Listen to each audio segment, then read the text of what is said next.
أعوذ بالله من الشيطان الرجيم.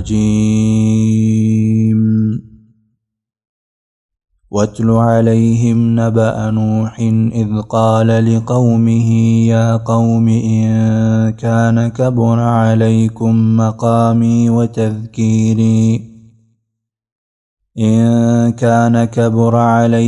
مقامي وتذكيري بآيات الله فعلى الله توكلت فأجمعوا أمركم وشركاءكم ثم لا يكن أمركم عليكم غمة ثم اقضوا إلي ولا تنذرون. سورة یونس یوم نمبر آیات تے.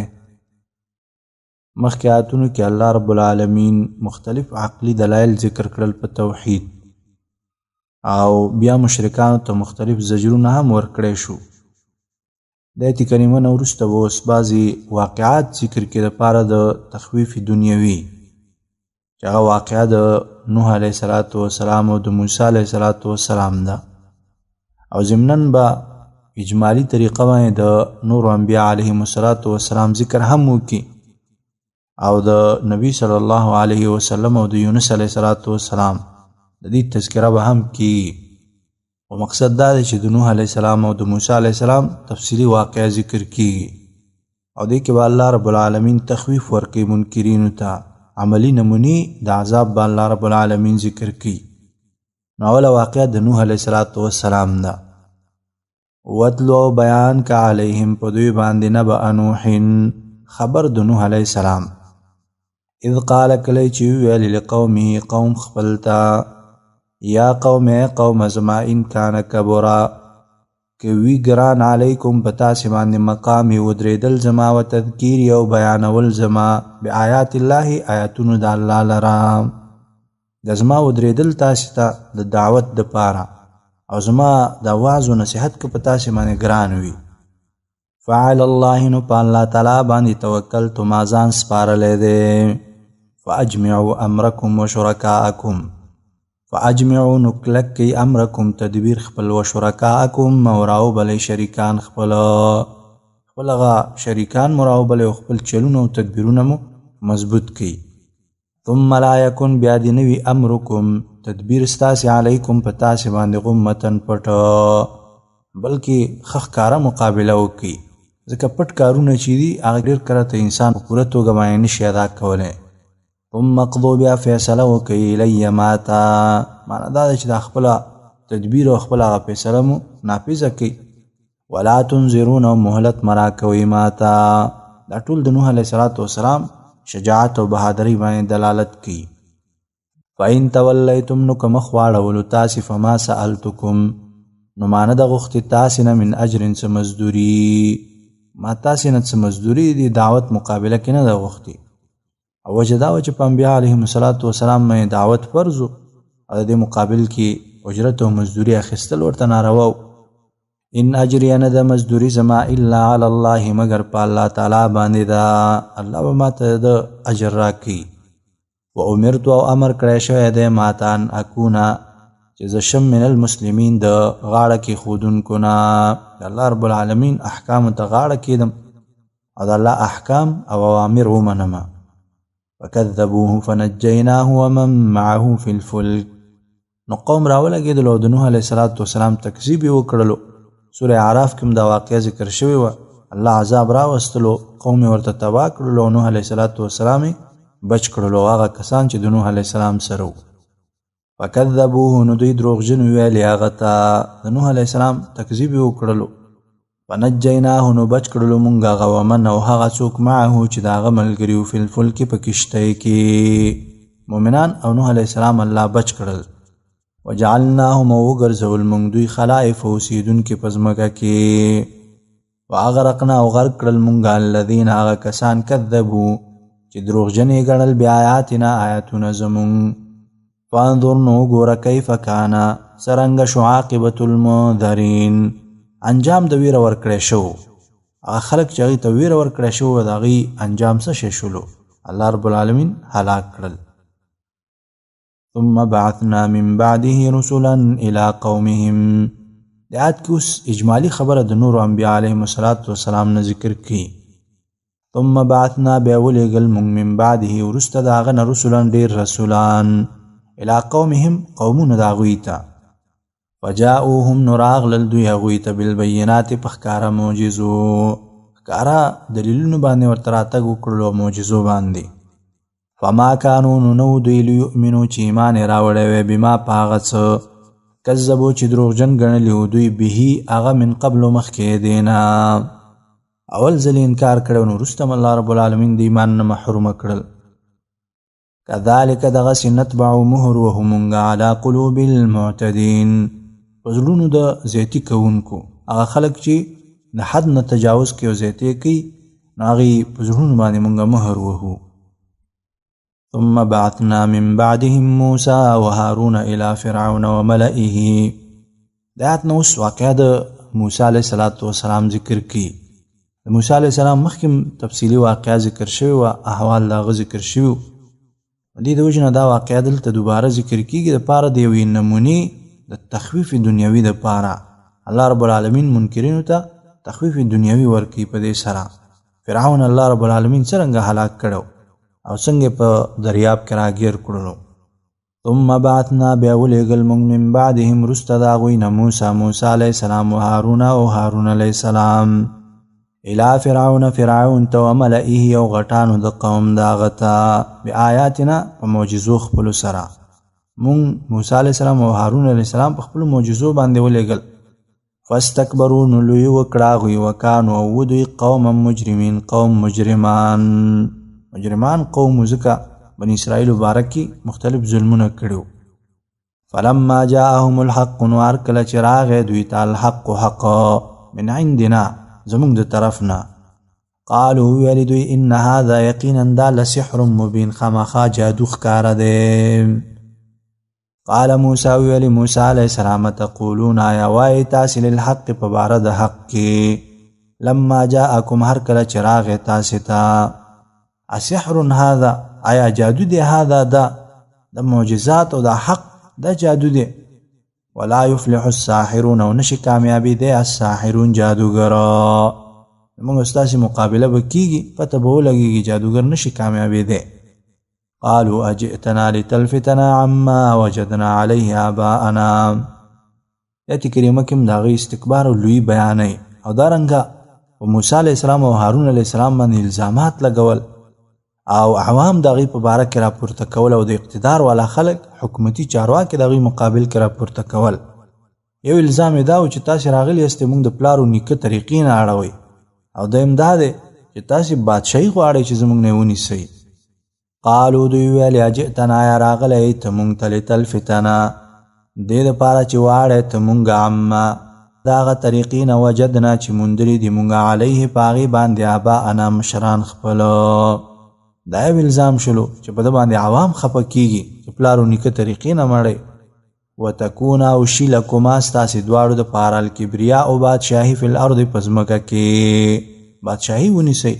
په دې کې چارواکي او حکومتي خلک یې راپارول. وما نحنو او نه یو مونږ لکما تاسې لره بمؤمنین تصدیق کوونکي. ستاسې تصدیق نه کوو ستاسې خبره مونږ نه منو. وقال فرعون ائتوني بكل ساحر علیم. اوس نو فرعون را لګیږي او د موسی علیه السلام مقابل کې ساحران را جمع کوي چې دی خو جادوګر دی د په ګمان باندې او ساحران ورته را جمع کوي چې د سره مقابله وکړي. مخکې د فرعون او د موسی علیه السلام د واقعه ذکر شوی و تفصیل مخکې شوی و. وقال فرعون ویل فرعون ائتوني راولئ ماته بكل ساحر هر جادوګر علیم پویه جادوګران دا ماته راولئ. ولما جاء السحرة نوار کله چې راغلل السحرة جادوګرا قال لهم ویل دوی ته موسی علیه السلام القو غورځوئ ما هغه شی انتم چې تاسې ملقون غورځونکي یئ تاسې چې څه غورځوئ هغه وغورځوئ. فلما القوا نو هر کله چې دوی وغورځول خپل پړي او رسیګانې او امساګانې دی وغورځولې.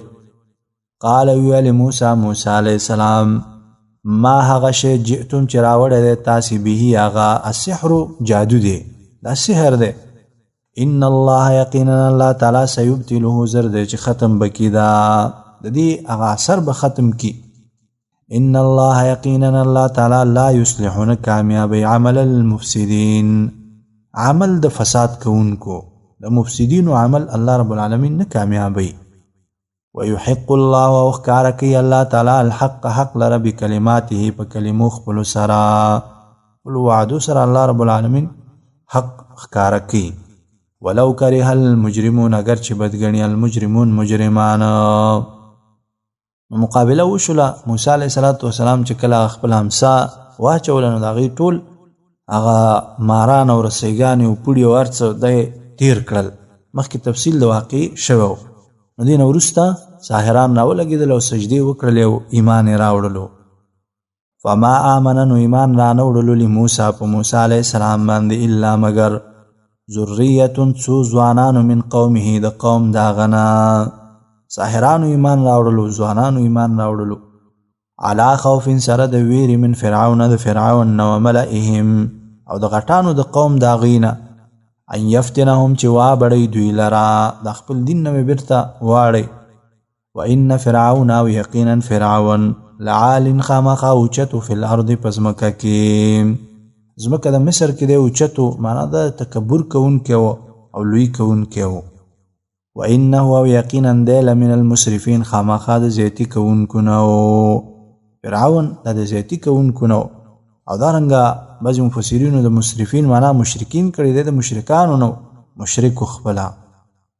وقال موسی یا قوم ان کنتم آمنتم بالله فعليه توکلوا.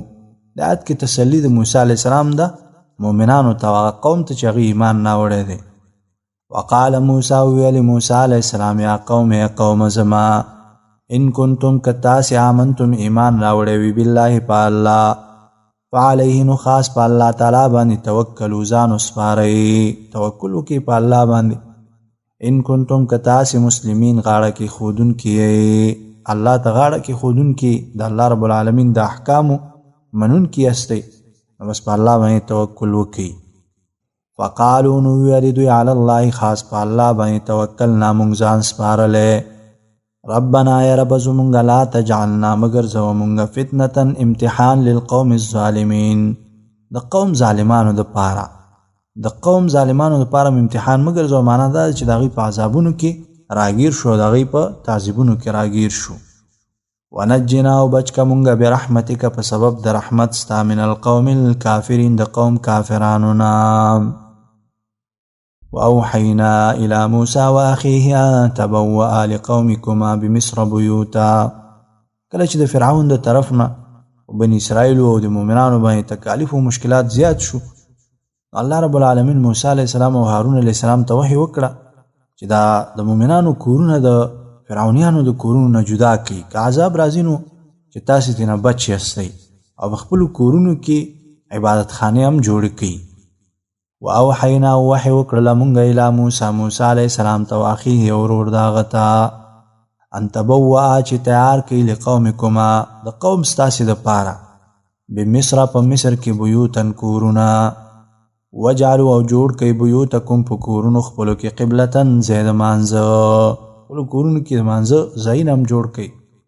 واقیموا الصلاة او پابندي کوي د مانځه وبشر المؤمنین او زیر ورکا المؤمنین مؤمنانو ته زیر ورکا چې دوی د پاره جنت دی او دوی د پاره کامیابی ده. وقال موسی ویل موسی علیہ السلام ربنا ای رب زمون انک یقینا تا آتیت ورکړه د فرعون ته وملئه او غټانو داغته زینتن ډول و اموالنا و مالونه فی الحیات الدنیا په ژوند دنیوي کې. ربنا ای رب زمونږ لیدلو دې د پاره چې واړی دوی خلک عن سبیلک د لارستانه مالونه دې ورکړي دي عاقبت دا دی چې دوی خلک د ستا د لارې نه واړی. ربنا اطمس ای رب زمونږ خراب کې علی اموالهم مالونه د دوی وشدد او سختی راولی علی قلوبهم په زړونو د دوی په زړونو باندې سختی راولی او سختی کې ولا یؤمنون دوی ایمان نه راوړي حتی تر دې پورې یروا العذاب الالم چې وګوري دوی العذاب الالم عذاب دردناک عذاب چې تر څو نه لیدل دوی ایمان نه راوړي. قال ویل الله تعالی قد اجیبت یقینا قبول شو دعوتکما دعا دستاسې دواړو فاستقیما نو کلک شي په خپله طریقه ولا تتبعان سبیل الذین لا یعلمون ولا تتبعان او مروانیږي سبیل الذین ولاره د هغه کسانو لا یعلمون چې نه پوهېږي د دې خلکو په لاره باندې مزئ او د دوی تابعداري مه کوئ وجاوزنا ببني إسرائيل البحر فأتبعهم فرعون وجنوده داتی کریمه کې اوس نجات د بني اسرائیلو او د فرعونیانو غرق کېدل الله رب العالمین ذکر کی وجاوزنا پوری وستل مونږ ببني اسرائیل بني اسرائیل البحر په دریاب باندې موسی علیه السلام دریاب ته راغی او بني اسرائیل موسی علیه السلام ته الله امر وکړلو چې دریاب په خپل امسا باندې ووهه دریاب په امسا باندې ووهلو هغه دوه پړقه شلو او په منځ کې لاره وشوله فاتبعهم نو ورپسې شو دوی پسې فرعون و جنوده او لښکر د هغه بغیا د وجې د ضد نه و عدوا او د وجې د دشمنۍ نه د دشمنۍ او د ضد د وجې نه د هغې پسې ورغی حتی تر دې پورې اذا ادرکه الغرقو کله چې را لاندې کړلو د لره الغرق غرقېدلو دوی چې کله دریاب ته ورکېوتل نو الله رب العالمین دغه اوبه ورباندې را پرېښودلې نو کله چې پوه شولو چې نور غرقېږم ختمېږم نو په دغه وخت کې بیا شروع شولو او ویل چې په هغه ذات باندې ما هم ایمان راوړی چې بني اسرائیلو پې باندې ایمان راوړی نو دې وخت کې بیا کله الله رب العالمین د انسان ایمان قبلی کله چې غرقېږي او هلاکېږي د هلاکت په وخت کې بیا ایمانونه نه قبلیږي نو قال ویل فرعون آمنت ما ایمان راوړو انه په دې خبره لا اله چې نشته دی حقدار د عبادت الا الذي سوا د هغه ذات نه آمنت چې ایمان راوړی دی به پاغي باندې بنو اسرائیل بني اسرائیلو وانا او زه من المسلمین د غاړه کې ښودونکو نه یم زه منونکی یم او الله رب العالمین ته غاړه کې ښودونکی یم الله رب العالمین داسې وخت کې ایمان نه قبلوي نو الله رب العالمین ورته وایي چې ته اوس ایمان راوړې حال دا چې ته د لوی فساد کوونکو نه الآن یا اوس ته ایمان راوړې وقد عصیت او حال دا چې نافرماني کړې ده تا قبل مخکې دی نه وکنت او وې ته من المفسدین د فساد کوونکو نه ته خو لوی مفسد وې او د مفسدانو مشر وې نو ته اوس ایمان راوړې داسې وختونو کې ایمان مې نه قبلیږي خو الله رب العالمین د فرعون دا بدن روغ وساتلو دا د دې دپاره چې د وروستني خلکو دپاره دا یو عبرت او نښه وګرځېږي فالیوم نن ورځ ننجیک بچ کوو مونږه ببدنک بدن ستا ته به هلاک شي خو لیکن بدن به دې روغ وساتو لتکونه دې دپاره چې شي ته لمن د هغه چا دپاره خلفکه چې وروسته دې ستانه آیته نښه د عبرت د خلکو دپاره یو عبرت وګرځېږي وان کثیرا او یقینا ډېر من الناس د خلکونه عن آیاتنا د آیاتونو زمونږ نه لغافلون بې پروا دي اکثر خلکو کې الله رب العالمین د آیاتونو نه بې پروایي موجوده وي ولقد بوأنا بني اسرائیل مبوأ صدق د آیات کې اوس الله رب العالمین په بني اسرائیلو باندې هغه انعاماتو تذکره کوي چې وروسته د غرقېدلو د فرعون نه دوی ته الله رب العالمین کوم انعامات ورکړل ولقد بوأنا یقینا ځای ورکړو مونږ بني اسرائیل ته مبوأ صدق ځای مزیدار ښایسته ځای مو ورته ورکړو چې هغه د شام ځمکه وه مزیداره ځمکه او برکتناکه ځمکه ده ورزقناهم او رزق ورکړو مونږ دوی ته من الطیبات د پاکو څیزونو نه فما اختلفوا نو اختلاف ونه کړلو دوی حتی تر دې پورې جاءهم العلم چې راغی دوی ته العلم علم تورات ورته راغی او تورات کې تحریفونه او تاویلونه وکړل او د هغې نه وروسته دوی اختلافات وکړل ان ربک یقینا رب ستا یقضي فیصله به وکړي بینهم په مابین د دوی کې یوم القیامت په ورځ د قیامت فیما په هغه څیزونو کې کانو چې دوی فیه یختلفون په هغې کې اختلاف کوي کومو څیزونو کې چې دوی اختلاف کوي الله رب العالمین به د قیامت په ورځ باندې دې باره کې فیصله وکړي فإن كنت في شك مما أنزلنا إليك فاسأل الذين يقرؤون الكتاب من قبلك د آیت کریمه کې الله رب العالمین خطاب کوي نبی صلی الله علیه وسلم ته او حقانیت د قرآن کریم به د آیت کریمه کې ذکر کیږي ای پیغمبره که ته د وحی نه په شک کې د حق پرستو اهل کتابو نه پوښتنه وکړه د هغوی کتاب کې الله رب العالمین د قرآن کریم او د آخري نبي باره کې ډېرې پیشونګویانې کړې وې نبی صلی الله علیه وسلم قرآن کریم کې شک نه کولو، ولیکن دا د قرآن کریم اسلوب او طریقه ده چې د ډیر اطمینان په خاطر باندې په داسې اسلوب او طریقه باندې خبره کوي. فإن كنت پس کیه ته فی شک په شک کې مما دا کتاب نازلنا چې نازل کړی دی مونږ الیک تا ته، فاسأل الذین نو پوښتنه وکړه دا کسانو نه یقرؤون الکتاب چې لولي کتاب من قبلک مخکستانه، کوم حق پرست اهل کتاب دي د هغوی نه پوښتنه وکړه د قرآن کریم په باره کې او د آخري نبي په باره کې. لقد جاءک یقینا ناغلی تا ته الحق حق من ربک طرفه د ربستانه، فلا تکونن نو مکیږه ته من الممترین د شک کوونکو نه، ولا تکونن او مکیږه من الذین داغه کسانو نه کذبو چې دروغجن ګڼي بآیات الله آیاتونه د الله، فتکون نو شیبت من الخاسرین د تاوانیانو نه تاوان والا بشي. ان الذين حقت عليهم كلمه ربك لا يؤمنون، دا اتونو کې الله رب العالمین زجر او زورن اور کې منکرینو ته.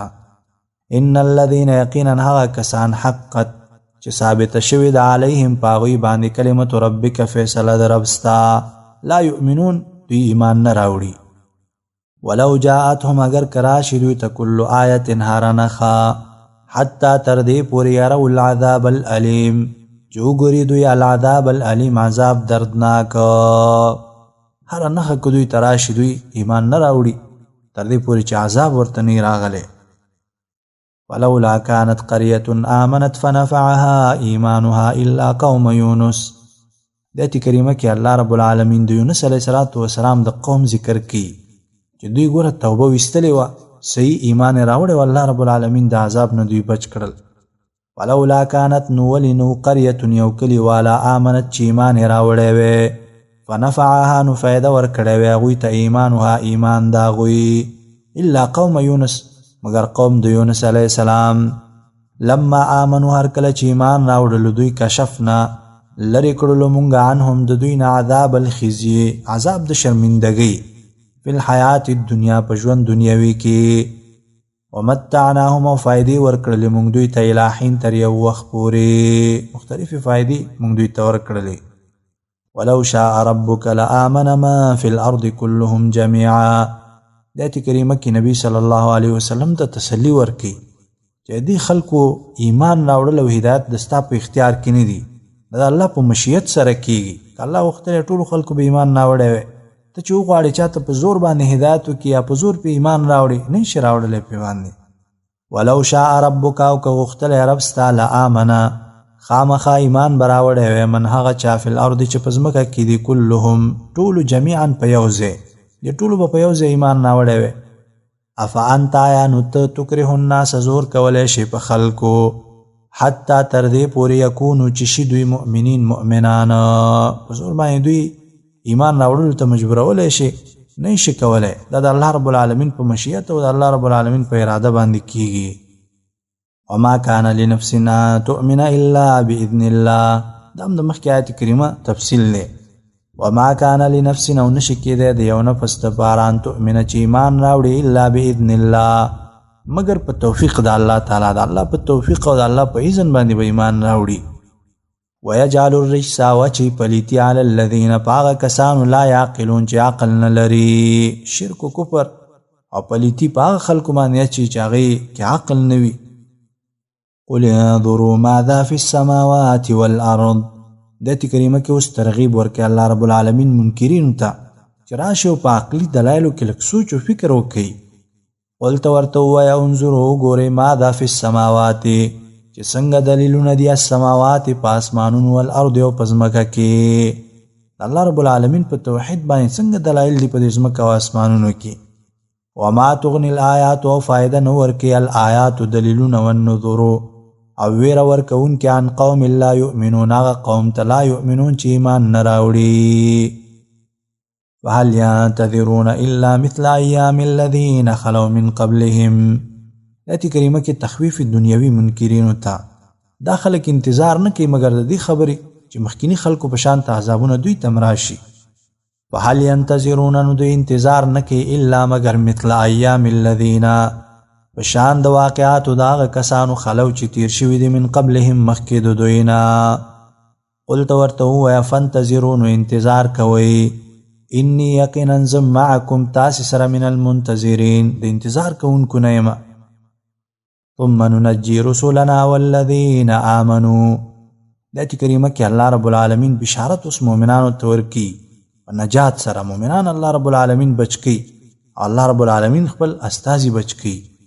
ثم ننجي بیا بچ کړل موږ رسولنا رسولان خپل، والذین کسان آمنو چې ایمان یې راوړی. کذالک دغسې حقا لازم دی علینا په موږ باندې ننجي المؤمنین چې نجات به ورکو مؤمنانو ته. مؤمنان به بچ کو، هغوی ته به نجات ورکو، د په موږ باندې لازم دی. د الله رب العالمین په خپل ځان باندې لازم کړي چې د مؤمنانو د خپلو پیغمبرانو سره به مدد کوي، مرسته به کوي، د بل چا طرف نه په الله رب العالمین باندې لزوم نشته دی. قل یا ایها الناس ان کنتم فی شک من دینی فلا اعبد الذین تعبدون من دون الله. د آیت کریمه کې الله رب العالمین نبی صلی الله علیه وسلم ته خطاب کی د پاره د عقیدې د توحید بیانولو، چې د عقیده د توحید دوی ته بیان کا.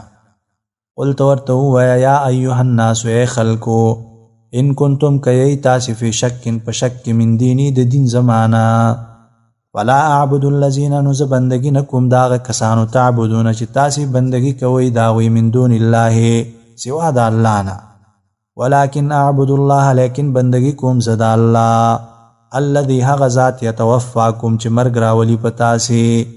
و امرت او ما ته حکم شوی ان اکونه چې زه د یم من المؤمنین د مؤمنانو د ډلې نه، زه به د مؤمنانو د جماعت او د مؤمنانو د ډلې نه یم. د دې حکم او امر الله رب العالمین ما ته کړی دی. وانا او د دې خبرې حکم راته شوی اقیم چې برابر که وجهه که مخ خپل للدین دین ته، خپل ځان دی دین ته برابر که معنا دا ده چې خپل دین باندې محکم او مضبوط اوسېږه. حنیفا چې کلکې په توحید، ولا تکونن او مکیږه من المشرکین د مشرکانو د ډلې نه، ولا تدعو او مرابل من دون الله سوا د الله نه ما هغه چا لره لا ینفعک چې فایده نشي درکولی تا ته، ولا یضرک او نه ضرر درکولی شي تا ته.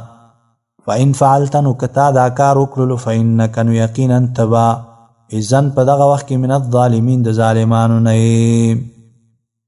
وإن يمسسك الله بضر فلا كاشف له إلا هو. دا اوس وجه ذکر کوي ځکه د نفع او د ضرر رسونکی ذات یوازې او یوازې الله دی. وإن يمسسك الله او که ورسوي تا ته الله تعالی بضر څه تکلیف فلا کاشف نو نشته دی لرې کوونکی له هغې لره الا هو سوا د الله نه، الله نه سوا هغه بل هېڅوک نشي لرې کولی. وإن یردک او که اراده وکړي تا لره بخیر د خیر فلا راد لفضله، فلا راد نو نشته دی هیڅ واپس کوونکی لفضله د فضل د هغه، د الله فضل او د الله مهرباني بیا څوک نشي واپس کولی.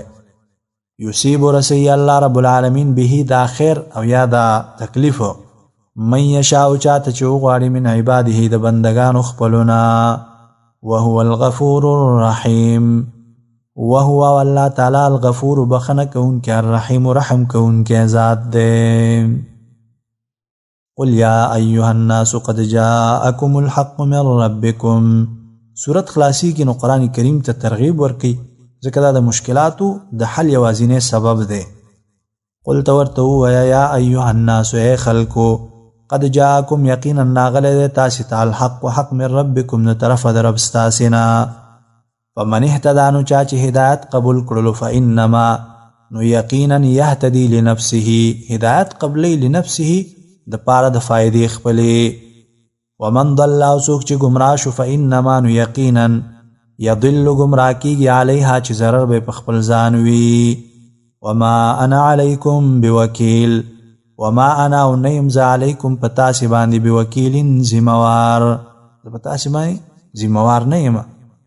واتبع او تابعداري کوه ما د هغه څه یوحا چې وحي کېدی شي الیک تا ته، واصبر او صبر کوه حتی تر دې پورې یحکم الله چې فیصله وکړي الله تعالی، وهو وغه خیر الحاکمین غوره د فیصله کوونکو نه دی، الله غوره فیصله کوونکی ذات دی. سوره یونس هم د الله رب العالمین په خاص فضل او کرم باندې سر ته ورسېدلو د دې صورت هم بعضې امتیازات دي د نورو صورتونو سره. یو خو دا دی چې په دې کې ناشنا عقلي دلایل په توحید د الله رب العالمین باندې بیان شو. دویم د یونس علیه السلام د قوم د توبې ذکر دی کې وشلو. دارنګه د فرعون د ایمان ذکر په دې کې وشلو، ولیکن الله رب العالمین د هغه ایمان قبول نه کړلو، ځکه چې الله رب العالمین په داسې حالت کې چې انسان هلاکوي د غرغرې په حالت کې وي داسې وخت کې ایمان نه قبلوي، او د هغه د بدن د نجات تذکره دې صورت کې وشوله، او داسې نور ایمانیات دې صورت کې ذکر شولو. الله رب العالمین دې موږ تاسو ته په خپل کتاب علم او عمل دواړه را نصیب کړي. اقول قولي هذا استغفر الله لي ولكم ولسائر المسلمين وسبحانك اللهم وبحمدك أشهد أن لا إله إلا أنت أستغفرك وأتوب إليك.